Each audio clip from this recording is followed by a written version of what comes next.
وارزقنا اجتنابه اللهم وفقنا لما تحب وترضى اللهم اجعلنا من عبادك الذين يستمعون القول فيتبعون احسنه آمین یا رب العالمین۔ میں نے اپنی اس وقت کی گفتگو کا موضوع کر دیا ہے بحالات موجودہ مسلمانان پاکستان کے لیے قرآن حکیم کی عملی رہنمائی۔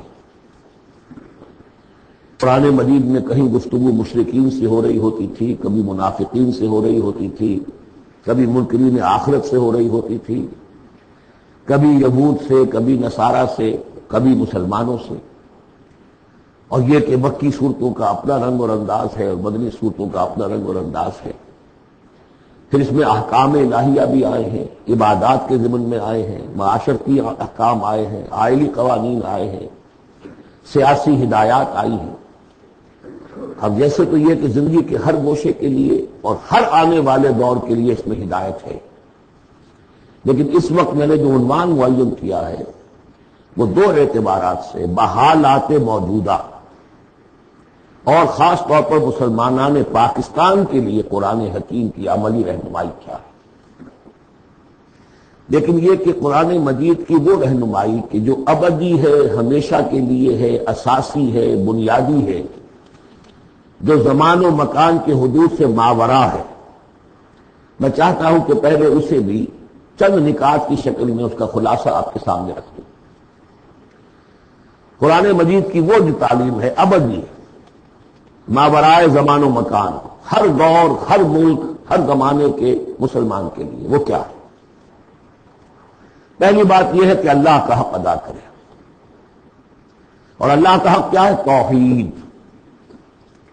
توحید ایک عقیدے کی توحید ہے، اس کو مانے کہ وہ ایک ہے، اپنی ذات میں تنہا ہے، کوئی اس کا مد مقابل و کفر نہیں ہے، نہ اس کی صفات میں نہ اس کی ذات میں۔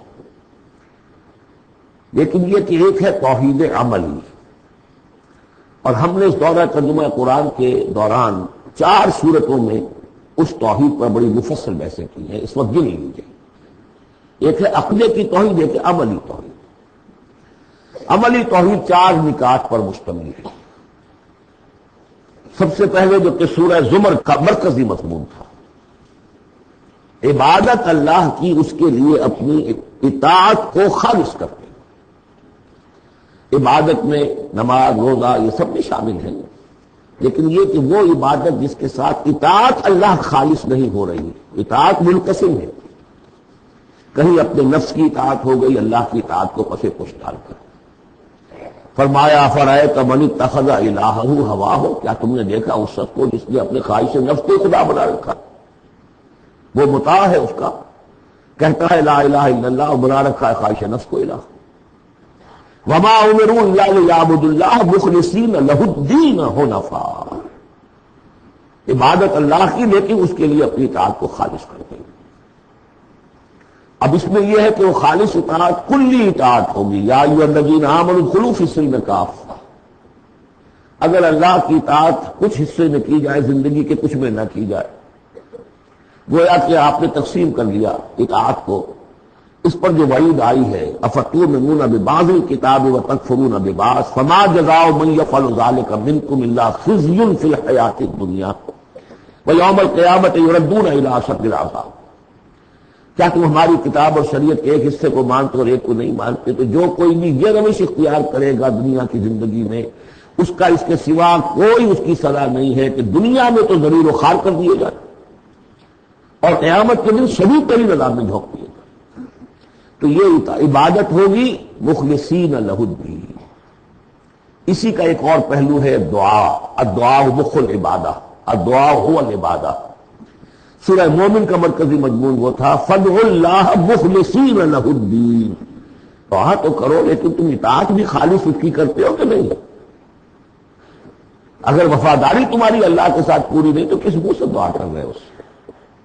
وہ حدیث میں سنا چکا ہوں کہ ایک شخص حج کے لیے پہنچ گیا ہے اور وہ پہنچا ہوا ہے جبل رحمت پر اور ہاتھ اٹھا کے دعائیں مانگ رہا ہے، یا رب یا رب وَأَنَّىٰ يُسْتَجَابُ لِذَٰلِكَ، اس کی دعا کیسے قبول ہو؟ وَمَطْعَمُهُ حَرَامٌ وَمَلْبَسُهُ حَرَامٌ وَغُذِّيَ بِالْحَرَامِ، اس کا کھایا ہوا حرام کا ہے، پہنا ہوا حرام کا ہے، اس کا جسم حرام کی آمدنی سے اور اس کے کھانے پینے سے بنا ہوا ہے۔ تو دعا مخ العبادہ هو العبادہ، لیکن دعا بھی وہی کہ مخلصین لہ الدین، اس حال میں کی جا رہی ہو کہ بندے نے یکسو ہو کر اپنی کل اطاعت کو اللہ کے لیے بنا دیا۔ اس سے اگلا قدم ہوتا ہے ان فرد سے ایک دوسرے فرد کو دعوت، اب اسی کے داعی بن کر کھڑے ہو جاؤ، اب لوگوں کو بھی اسی کی دعوت دو، وہ بھی اللہ کی بندگی کرے مخلصین لہ الدین، وہ بھی اللہ کو پکارے مخلصین لہ الدین۔